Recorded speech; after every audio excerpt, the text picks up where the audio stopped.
Welcome to Sustainability Made Easy, the podcast that gives practical sustainability tips for your SME business. With me, your host, Jade Pluck.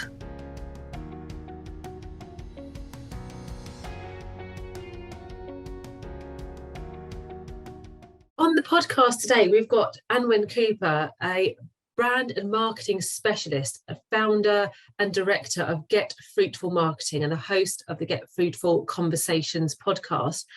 She's also a specialist in growing purpose-driven, service-based companies who want to harness business as a force for good and create more positive impact for people, planet, and prosperity for all.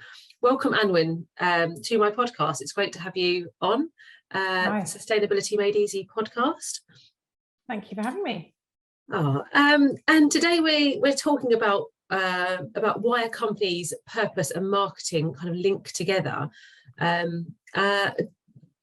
guess we need to start off with what's your purpose and why does your company exist?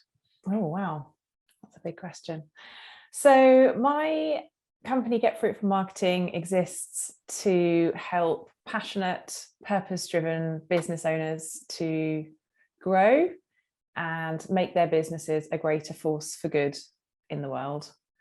So we work with service-based businesses mostly. A lot of those are B2B, so selling business to business. So there's people who are selling things that you can't touch, but most of them are not selling a physical product. So there's certain challenges that come with that, but we embrace those. Yeah. And we have a proven methodology that we share with our clients and participants in our programs to help them create more impact and positive transformation. I guess, so our purpose. Yeah.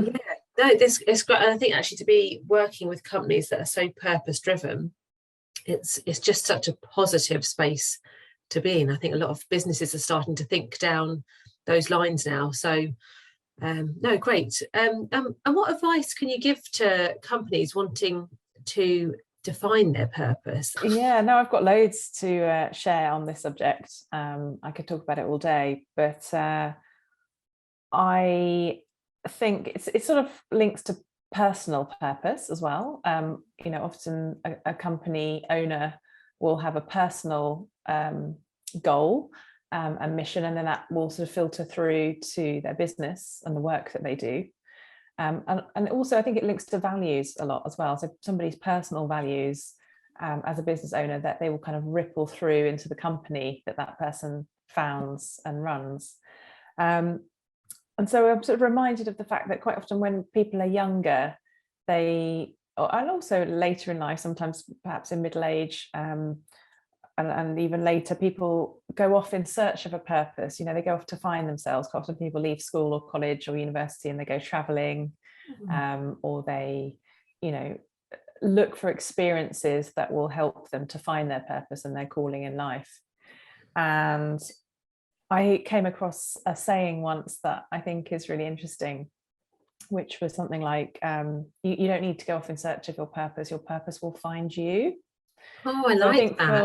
I think for anyone who's out there sort of thinking, well, I don't know what my purpose is, or I don't know where to start, I don't have a clear calling in life. If you're not one of those people, don't necessarily feel badly about that and feel like you're missing something.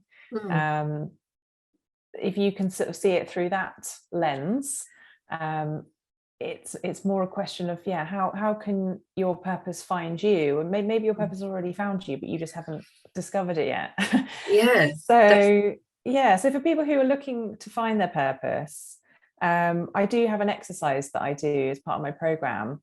And I'll just sort of share a little bit about it here, because it might be useful for people to think about. So I think there's different ways you can go about it. You can either do the sort of typical business planning thing, of casting your mind into the future and thinking, what's your big, hairy, audacious goal, or your 10-year vision? How are you going to change the world? And for some people that comes naturally, it's quite easy. And then you can found a business sort of to do that. Yeah.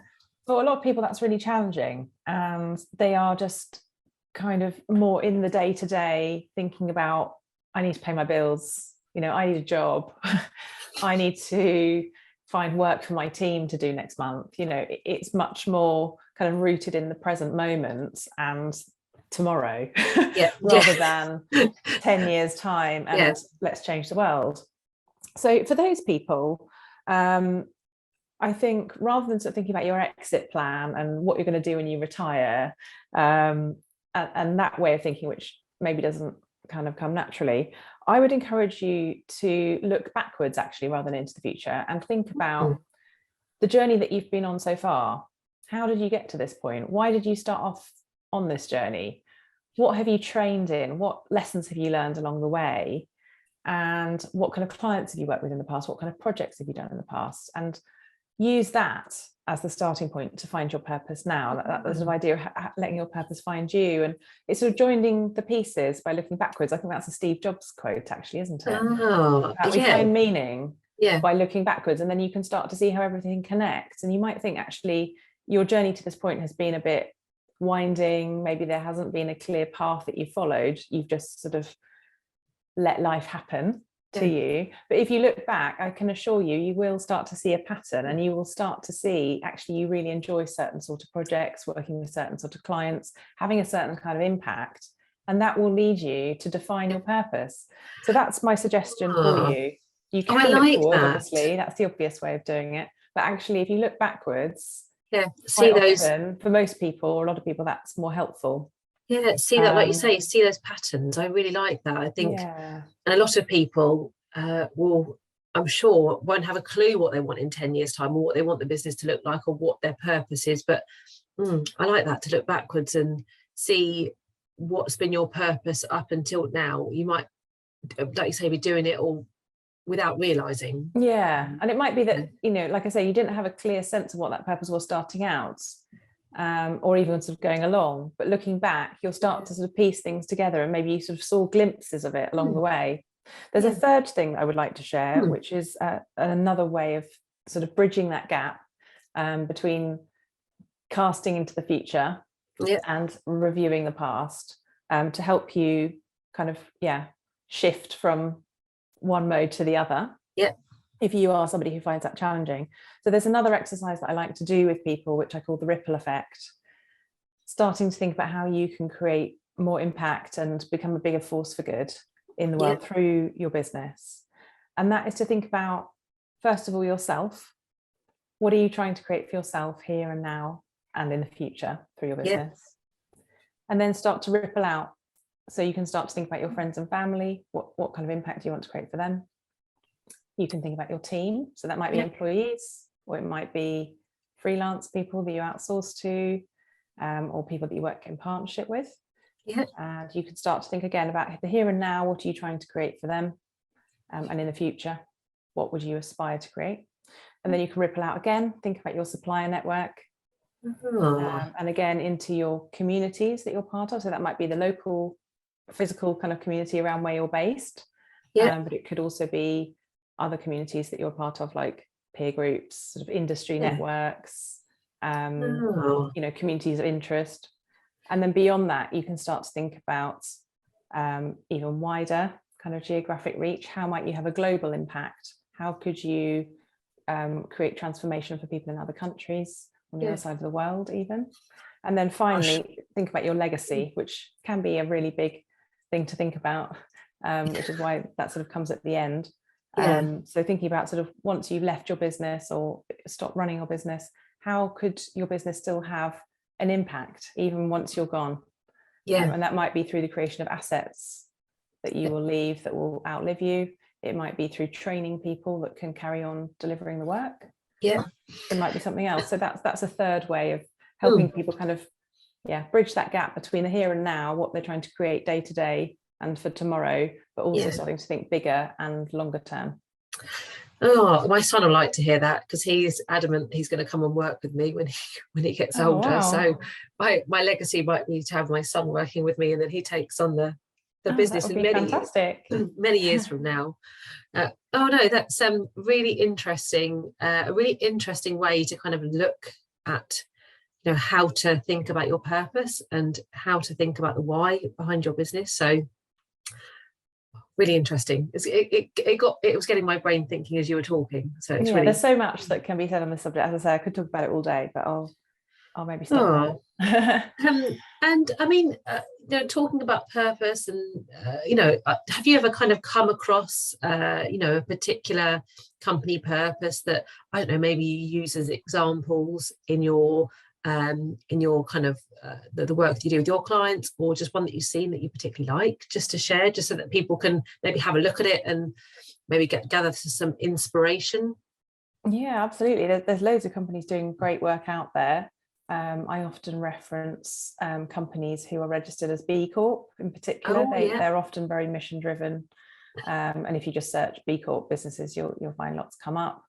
One of the most famous ones, I think, that gets talked about a lot is Patagonia, the outdoor clothing brand. Yes. And I think they've become very well known for their activism and the fact they have a very strong purpose behind what they do, so that they're not just about creating clothing, but they actually sort of put themselves out there as wanting to create a healthy kind of strong planet as well, and treating people really well. So I think they're a really good example. And the other one that I always like to talk about is Lush, the cosmetics company. The cosmetics. And they've been a big inspiration to me. When I was at university, I actually worked for Lush as a sort of Saturday job and part-time job. And I think they're a really good example of another company that's doing really great things for the planet and for people. And they've recently become an employee ownership trust business. I've seen a few businesses like that recently, actually. So I think that's really interesting. Yeah, I think, you're right. And the ones that you're talking about, it's more than just saying, here's our purpose, this is what we're about. It actually kind of gets embedded into the organization, into the employees, into everything that they do. It's not just something that people can do and say. It's like a tick box exercise. For me, it's got to be like, people have got to truly be behind the purpose. They've got to it's got to kind of go into every an angle of the business. To me, for me, one that always sticks out is IKEA. They're kind of one of the kind of longest standing sustainable businesses. The purpose behind the business is to create this kind of world that, and now they're even like recycling their furniture to kind of bring in that circular economy. And everything they do, they've got like a circular hub in shops where people can bring in there. So it's just that element of bringing it into everything they do that I love. So there's a lot. I think that's a really good tip, actually, looking at the B Corp registered companies. Definitely a good place to start. And actually, I've even just done searches before for just like purposeful brands, and you can get some really good lists up. So how can companies kind of authentically market their purpose? Obviously, we talked just then about a couple of the bigger brands, but on with the clients that you work with, I don't know if you've got any examples that you can share, or any tips that you can give. Yeah, definitely. I think it's about getting everybody on board, as you sort of touched on there. That the whole team needs to understand the purpose and be bought into the purpose and champion that purpose. And that then sort of needs to ripple out and extend to the customers and the suppliers that they work with as well. So it's a very holistic approach. There's a couple of examples that I want to reference, which actually are people who've spoken on my podcast recently. So back on episode 8, I had a conversation with Sian Holt, who is the managing director at Fudge Kitchen. They are based in Kent, but they have shops across the UK, and they also sell wholesale and online wonderful fudge products. And Sian's sort of straplines sort of within the team are giving a fudge and making life sweeter. Those are sort of two mottos that they work to, which I really like. And she said that's always been the case. That's always sort of been part of the company culture from the beginning. But particularly recently, they've been looking at ways in which to engage the team more with that purpose and also customers. Yep. And she has signed up to something that I've become a member of over the last year or so, which is B1G1. And that stands for Buy One, Give One. Mm-hmm. And they are a fantastic social giving movement specifically for small businesses to join.